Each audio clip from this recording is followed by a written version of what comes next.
Bismillahirrahmanirrahim. Assalamualaikum warahmatullahi wabarakatuh.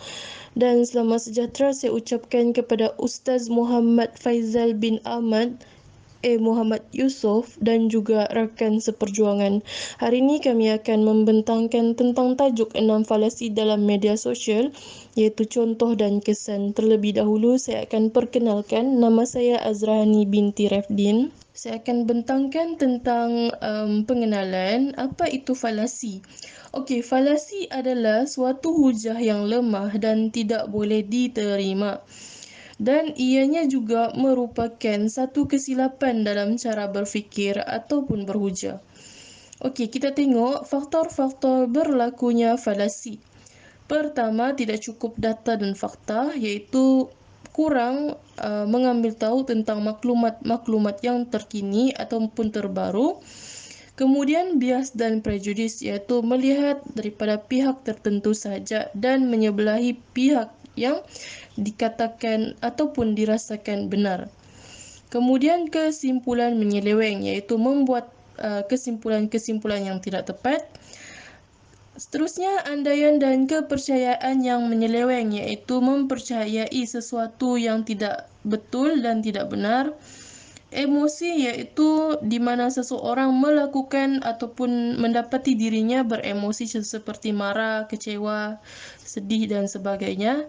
Namun dia tidak melihat dari sudut aspek maklumat yang dikeluarkan itu adalah fakta ataupun autah, ataupun benar ataupun salah lah. Manakala dari sudut paksaan pula adalah berkemungkinan seseorang, pihak yang lain, pihak tertentu memaksa seseorang untuk melakukan falasi. Okey, kita tengok daripada sudut definisi media sosial. Media sosial adalah satu alat komunikasi sosial secara dalam talian online. Okey, seperti yang kita pegang sekarang, handphone, laptop dan sebagainya. Falasi juga boleh berlaku dalam media sosial, contoh laman sosial yang terkenal iaitu Facebook, Twitter dan Instagram.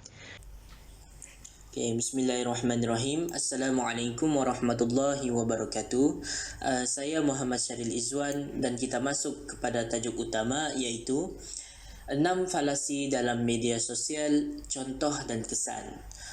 Sememangnya banyak jenis falasi yang berlaku dalam media sosial, tetapi kami akan menerangkan sebanyak 6 falasi sahaja, iaitu falasi sikap, falasi stereotip, falasi putar belit, falasi ad hominem, falasi argumentum ad ignorantiam dan falasi non sequitur. Kami akan menerangkan falasi-falasi ini dari segi definisinya, contohnya di dalam media sosial serta kesannya. Okey, Assalamualaikum. Nama saya Muhammad Ashraf bin Anwar. Falasi sikap. Falasi sikap ni dia bermaksud tindak balas kita terhadap apa yang kita terima berdasarkan peribadi kita sendiri. Setiap manusia ni dia mempunyai sikap yang berbeza-beza. Sikap ni selalunya dia berkait dengan emosi. Kalau kita tengok, kalau emosi seorang tu baik, maka baiklah sikap dia. Dan kalau emosi seseorang tu tidak baik, maka buruklah sikap dia. Kalau kita tengok dalam aspek media sosial, ada yang menyokong setiap perbuatan itu, perbuatan yang ditunjukkan oleh seorang itu, ada yang tidak menyokong perkara yang dilakukan oleh seseorang itu walaupun perkara itu baik. Contoh untuk falasi sikap dalam media sosial, saya nak kupas tentang isu Ustaz Abid Liu. Kalau tengok ni, Ustaz Abid Liu ni dia merupakan seorang pendakwah. Kalau kita tengok sejak akhir ini dia banyak tunjuk video, dia turun bantu rakyat-rakyat kesusahan, dia turun bantu orang yang memerlukan. Tak kira lah bantuan tu makanan ke, pakaian ke, tempat tinggal kan. Kalau kita tengok, banyak orang yang bagi respon terhadap video tu. Ada yang sokong benda yang dia buat tu, tapi ada juga yang tidak menyokong benda yang Ustaz Abid Liu tunjukkan itu. Yang tidak menyokong tu, dia berpendapat bahawa video yang Ustaz Abid Liu buat tu hanya untuk menunjuk-nunjuk. Padahal tindakan dia yang Ustaz Abid Liu buat tu tindakan yang baik, dan tindakan Ustaz Abid Liu buat tu merupakan tindakan yang patut kita contoh. Jadi sebenarnya sikap individu tersebutlah yang bermasalah kerana suka bersangka buruk dengan kebaikan orang lain Dan kesan falasi ini boleh mencetuskan konflik yang tidak sepatutnya berlaku dan boleh menjatuhkan maruah Ustaz Abid Liu. Assalamualaikum, saya Fakri Muhammad Ihya bin Muhammad Afif. Saya akan menerangkan tentang falasi stereotip. Maksud falasi stereotip ialah suatu tanggapan yang ditetapkan terhadap sesetengah jenis orang atau benda, tetapi tidak semestinya tanggapan itu benar di dalam realiti. Apa yang kita boleh fahami juga, stereotip sebagai penilaian negatif atau positif terhadap sesuatu perkara atau sekumpulan orang. Antara contoh yang kita boleh lihat, setiap kali berlakunya kemalangan atau kesilapan dalam pemanduan yang melibatkan kereta Pro2 Myvi dimuat naik di media sosial, ramai orang akan memberikan komen bahawa semua pemandu kereta Myvi tidak beremah dan cermat dalam pemanduan mereka. Tetapi, tidak semua pemandu Myvi tidak beremah dan cermat dalam pemanduan mereka. Antara faktor yang menyebabkan banyak kemalangan berlaku melibatkan kereta Myvi adalah kerana kereta tersebut paling banyak digunakan oleh rakyat Malaysia. Perkara ini juga menyebabkan kereta Myvi mempunyai probabiliti yang tinggi untuk terlibat dalam kemalangan kerana ia merupakan kereta yang paling banyak digunakan di atas jalan raya. Antara kesan yang kita boleh lihat, ia akan menyebabkan segelintir orang berasa malu sebagai pemandu kereta tersebut, sedangkan segalanya bergantung dengan kita sendiri untuk memandu dengan cermat. Assalamualaikum warahmatullahi wabarakatuh. Saya Nur Fatina Suha binti Ishaq. Okey, baiklah. Sekarang saya akan menerangkan tentang falasi putar belik. Yang dimaksudkan dengan falasi putar belik ialah hujah yang asal diputar belikkan oleh pihak lain dalam bentuk yang lebih melampau atau yang lebih menarik perhatian. Falasi jenis ini banyak dilakukan dalam tajuk akhbar, majalah dan juga pautan berita. Semakin banyak berita secara online yang dimuat naik di media sosial untuk memberikan informasi kepada orang awam dengan lebih pantas dan meluas. Kebanyakan pihak pemberita mengambil peluang ini dengan meletakkan headline yang menarik perhatian pengguna media sosial untuk membaca berita tersebut dengan lebih lanjut di laman web rasmi mereka. Namun, tindakan sebegini telah menyebabkan berlakunya falasi putar belik. Sebagai contoh, di laman Twitter, sebuah saluran berita telah memuat naik satu pautan berita mengenai Kerajaan China arah tiada sebarang upacara pengebumian untuk mangsa coronavirus. Namun, isi yang sebenar berita tersebut adalah Kerajaan China secara rasminya telah mengharamkan upacara pengebumian dan acara-acara lain untuk disertai oleh keluarga maupun sahabat yang berasal dari China. Sebenarnya, Kerajaan China bukan melarang sebarang upacara pengebumian dilakukan buat mangsa coronavirus, tetapi mereka hanya melarang ahli keluarga dan sahabat mangsa untuk menyertai upacara tersebut. Pautan berita tersebut mencetuskan rasa tak puas hati dalam kalangan pembaca, apatah lagi yang melibatkan berita-berita yang penting. Kesan falasi putar belik ni adalah dapat mengelirukan orang awam dengan informasi yang disampaikan, apatah lagi ke atas mereka yang hanya membaca tajuk berita sahaja. Assalamualaikum warahmatullahi wabarakatuh. Saya Muhammad Ayub bin Saiful Azhar akan menerangkan serba sedikit tentang falasi ad hominem. Falasi ad hominem bermaksud menolak, menentang pendapat seseorang dengan mencari kekurangan peribadi orang itu, iaitu personal attack. Falasi yang sering dilakukan apabila seorang kehabisan idea untuk menentang pandangan seseorang. Sebagai contoh, guru matematik itu menulis berkenaan bahaya merokok pada kesihatan. Dia bukannya seorang doktor yang bertauliah. Dia tu belajar pun SPM saja, tak perlu dengar pendapat dia. Maksudnya di sini, si pemberi idea tidak layak untuk memberi idea kerana tidak layak berdasarkan latar belakangnya.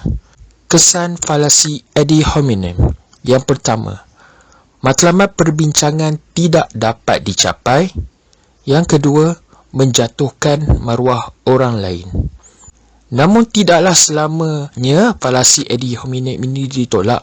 Jika sesuatu perkara berkaitan dengan kesaksian, maka sifat negatif pada pemberi kesaksian itu sangat penting. yang diperhatikan lantaran ia berkaitan dengan isu kredibiliti. Assalamualaikum warahmatullahi wabarakatuh.